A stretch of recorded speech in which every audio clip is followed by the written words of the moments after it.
Hi, Write Writers. Cruz here. Thank you so much for joining me.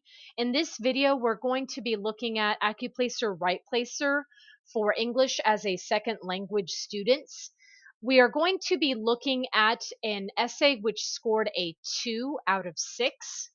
Please understand, Write Writers, because of the depth at which we look at these essays, as we go up in score, I'm actually going to create shorter videos, but going in a little bit deeper as far as mistakes and grammar errors because we're looking at English as a second language. And I want to make sure that students who are watching these videos understand also the grammar issues more specifically.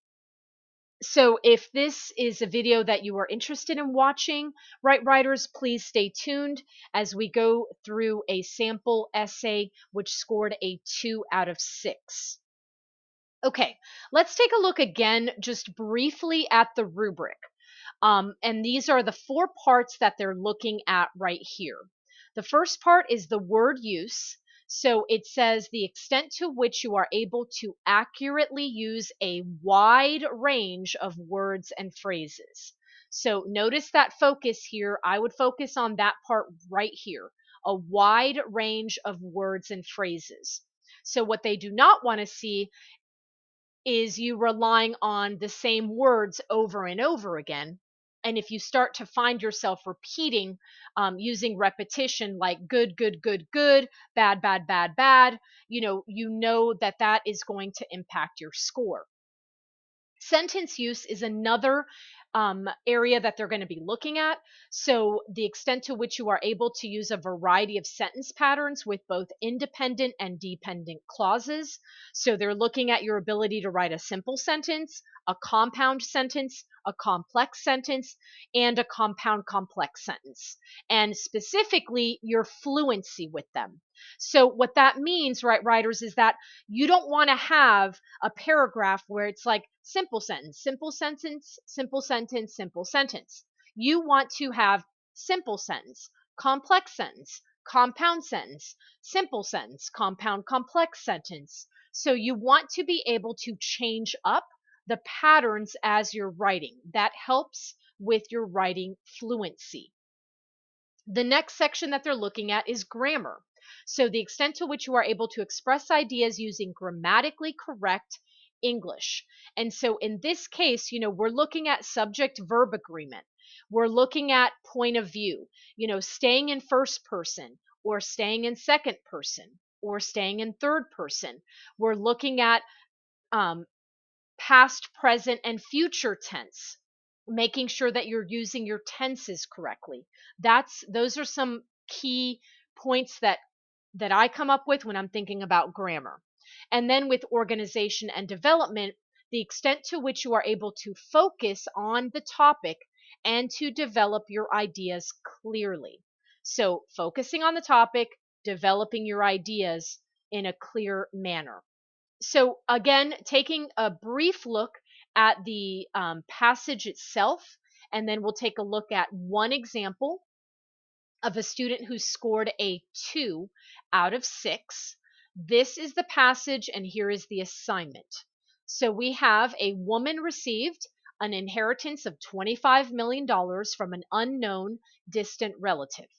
She cannot decide what to do: spend it, save it, or give most of it away. And then the assignment is, if you suddenly received a large sum of money, what would you do with it? And notice how, right, writers, again, for my English language learners, that the passage or the prompt is helping you by saying, hey, here are some ideas. Maybe one of your paragraphs should be about spending the money. Maybe one of your paragraphs should be about saving it. And maybe another paragraph could be about giving it away. So use sometimes the passage or the prompt will cue you in on some ideas to think about when you're writing your essay. So now we're going to go into a sample, again, essay of a 2. And I decided, Write Writers, to just go with one because again, we are going a bit deeper, I think, than normal by again me really picking apart the grammar, the sentence usage, and I think it will demonstrate for students who are studying for this. I think it will be to their benefit. So again, if this is too much for you, I have plenty of other videos for you to look at if you're interested in some writing practice or analysis. Please feel free to look through my channel and share it with other students who may also find it useful. Okay, we're moving on to sample essay, the first sample essay, and a score of a 2. And writers, what I'm going to do, rather than reading the whole thing, I'm actually just going to focus on one paragraph at a time. And so we're going to start with paragraph 1. I'll sort of pick it apart. Then we'll go to paragraph 2. I will pick it apart. And then we will end with paragraph 3, pick it apart. And then we'll talk about some of the positives and the overall, the overall look of the essay. So, first of all, again, let's zoom out first. One of the things I notice is that the student has 3 paragraphs. So as soon as I see that, the first thing that I'm thinking about is that it's probably an introduction, a body paragraph, and a conclusion. And that's immediately what comes to mind when I see 3 separate paragraphs: introduction, body, conclusion. The question is, let's find out if that is in fact how the student set it up. So first paragraph: if I would receive a large sum of money, comma, that lots of things I want to do. Okay, the student obviously referenced the topic where they are receiving a large sum of money.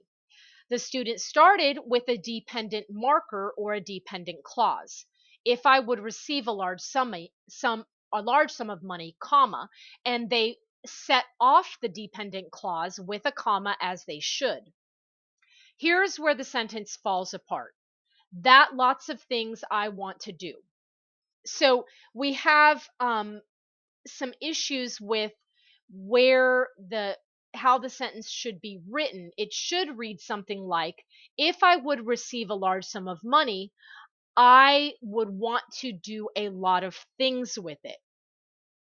Or if I would receive a large sum of money, I would want to do a lot of things. Because again, if you said I would receive, then you need to continue that in the next part of in the independent clause, or that next part following that comma. They could have also said, if I were to receive a large sum of money, I would want to do lots of things with it. However, that lots of things I want to do, it's sort of backwards in our English because we want the subject and the verb to come first, followed by the predicate, not the predicate and then the subject verb. So in the independent clause, that's an issue that I see with that particular sentence. It is on topic. Next sentence. As a student, comma, I want to get more and more knowledge and look around the world, comma, so I wish I can study abroad, comma, to know different culture of some countries, comma, that I must need a large sum of money to support my study plan. Okay, so we have an exclamation point. And so really I should read that sentence: as a student, I want to get more and more knowledge and look around the world, so I wish I can study abroad to know different culture of some countries that I must need a large sum of money to support my study plan. And essentially, writers, when you use exclamation points, you're yelling at us. And when we're learning English, maybe teachers are like, use a period, use an exclamation point, use a question mark. However, in academic writing, we want to avoid exclamation points. On top of that, did you notice, writers, that I was running out of breath? I was running out of breath because this is a run on sentence and no periods. Um, it started off okay. As a student, comma, I want to get more and more knowledge and look around the world, comma, that is correct, the comma conjunction, comma, so I wish I can study abroad, period. Or so I wish I could study abroad to know different or to get to know different cultures. Um, it's sort of already, we know you're probably in another country if you're learning a different culture. So you're saying you're sort of being redundant there. Or you can say, to know the cultures, or to get to know the different cultures of different countries, something like that. But it again, it sort of falls apart because we have a really long run-on sentence, and then it says more and more knowledge. So really, what they're saying is, they want to become instead of get. They want to become more knowledgeable, and knowledgeable is using a suffix to, again, add on to that instead of to get more and more knowledge, to become more knowledgeable and maybe examine the world instead of look around the world and examine the world. So I wish I can study abroad to learn new cultures in different countries, or to learn different cultures in new countries. That's could have worked as well. And then a period, and then they could have said something like, period, uh, therefore, or some sort of transition word, I will need a large sum of money to support my study plan.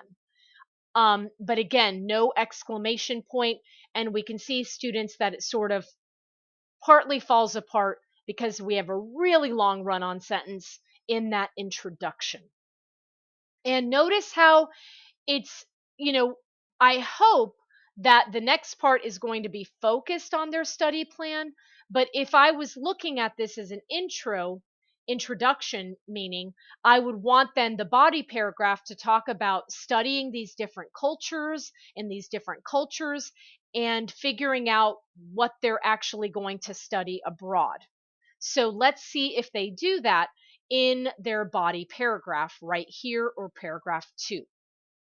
Of course, $25 million dollars are a large sum of money, comma, except help me to study plan, comma, I could do other things. Okay, they mention again the topic of the $25 million. They should have written, of course, $25 million is a large sum of money. And then it says, except help me to study plan, I could do other things. I think what they're trying to say is, besides helping me with my study plan, I could also do other things. However, as a reader, we kind of want to know what that study plan is, because you brought it up and now we want you to elaborate on it. Instead, this student chose to go, is sounds like they're going to go in a different direction, and we don't know where that is.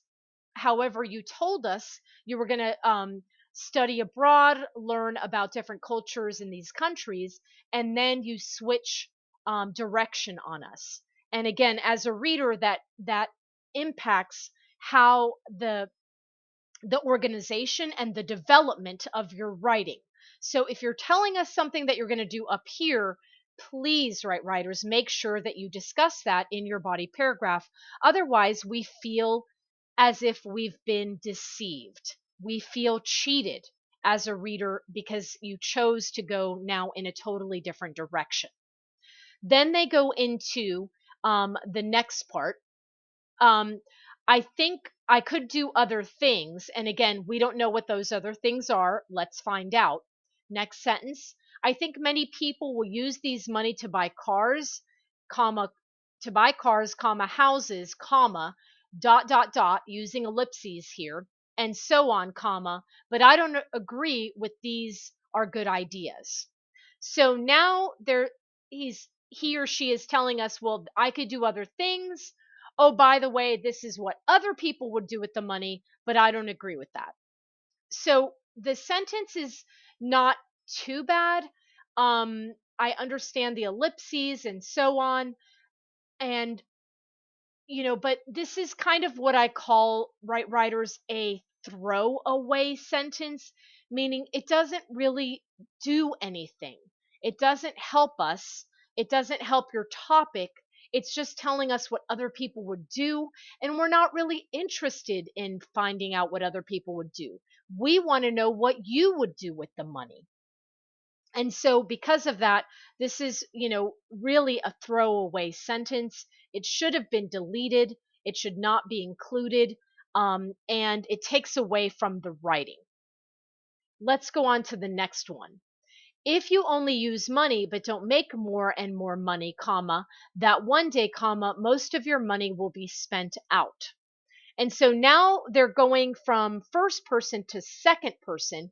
If you only use the money, and again, they're focused on what other people and the negatives of money, and it again feels like we're going in another direction instead of telling us what countries would you go visit, how would you, what would you study abroad, what would your study plan involve.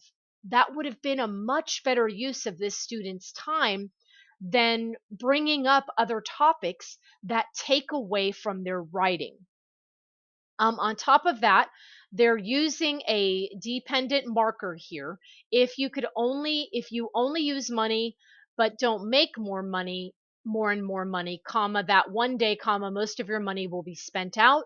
And so I think they're trying to say, if you only use your money without making more money, than, they mean THAN rather than THT, then one day most of your money will be spent or will run out.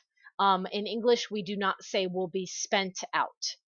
But again, I would argue, right, writers, these sentences right here should simply be deleted. They serve no purpose. Then the student continues, I have a future plan, period. Okay, great simple sentence. And they're like, I have a future plan. And we're like, all right, what's your future plan?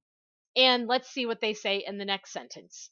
I would find a company, comma, at the first it must a developing company, and it have a huge developing space.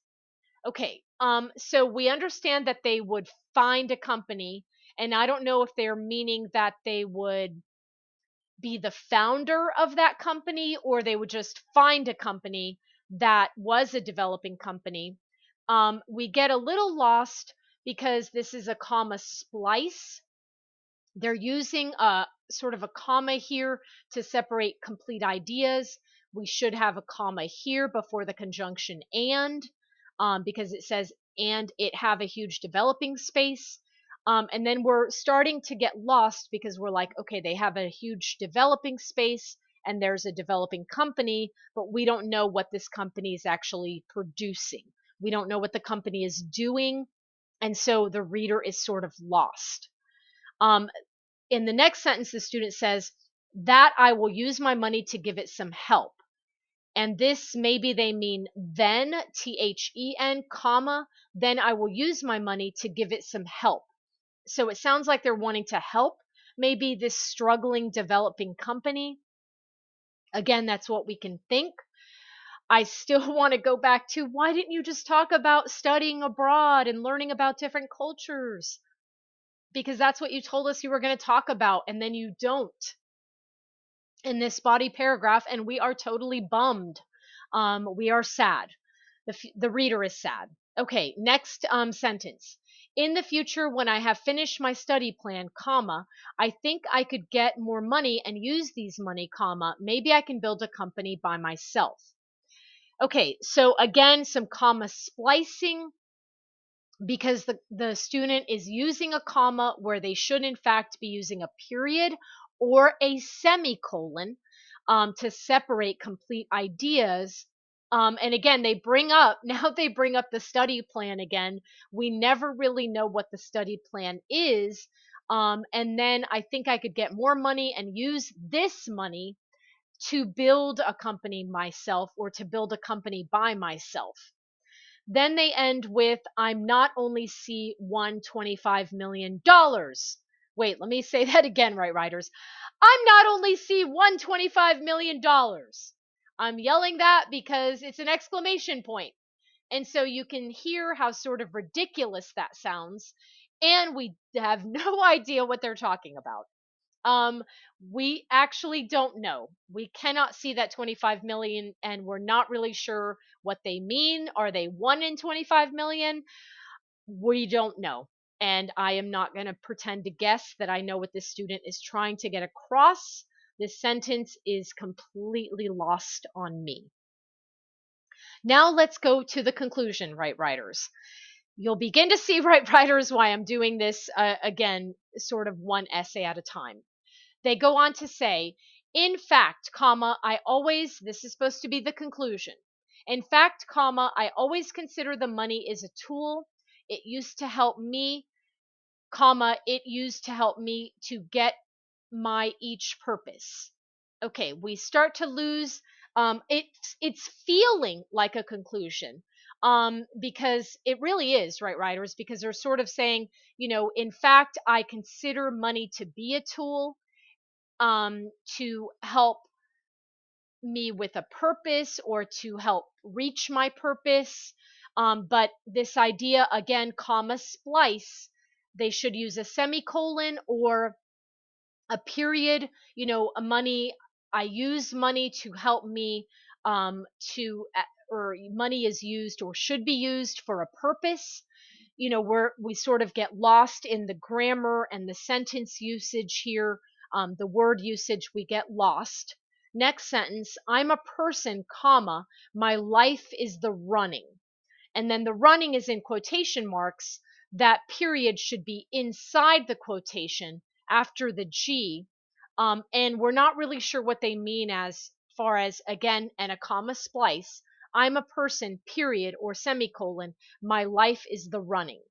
We don't really know what that means other than, I'm a person who's always on the run, or I'm a person who's always on the go, or my life is constantly, my life is constantly running. We don't really understand where they're trying to go with that. Then they end, we're near the end almost, right, writers, with a dependent marker. When I make out a dream, comma, soon I have a next dream. So in other words, when I reach my dream or when I create a dream, soon I create my next dream or another dream. And I get what they're trying to say there. Um, Soon I have a next dream. So instead of a next dream, maybe soon I have another dream. We're not really sure how that connects with this sentence, but it looks like they're going somewhere with dream in this one right here. At the last, you will find that you get your dream, comma, the money is only a number. Okay, so let me reread that with the exclamation point. At the last, you will find that you get your dream, comma, the money is only a number. So exclamation point means I should be yelling. Um, and this sort of feels like it should be the last sentence, that money is only a number, and that it should be about, fulfilling your dreams and reaching your dreams. Again, we have at the last, you will find that you get your dream, comma, money is only a number, another comma splice. They should have used a semicolon or a colon or a period and ended, with money is only a number. Um, and that's what I would say with that.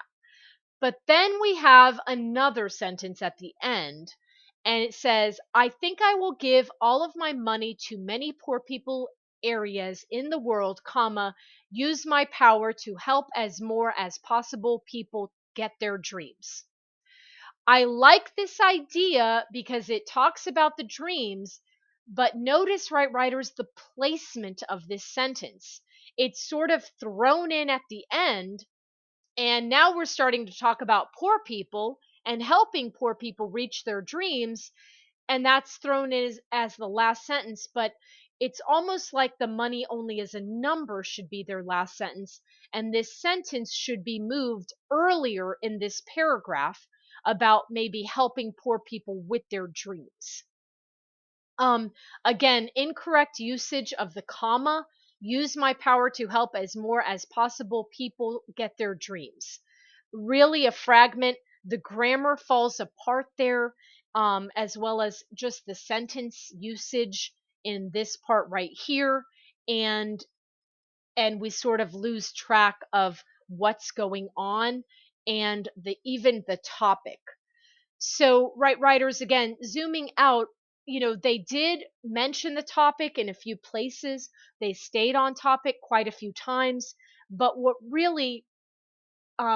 I really would recommend to this student is that, they have I think they could have moved this essay to a 3 or a 4 had they just focused on what they wanted to study abroad and how they would use their money to support their study plan.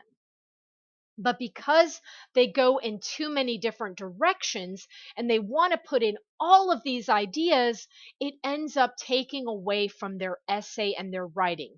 And so, right writers, that's why I will constantly remind you that less is more. Better to just focus on one idea and expand and elaborate on that idea in your body paragraph and have a 1 or 2 sentence introduction and a 1 or 2 sentence conclusion rather than, you know, coming at us with a bunch of different ideas and we're just like pop pop pop pop pop pop pop and all these idea, and we start to get lost.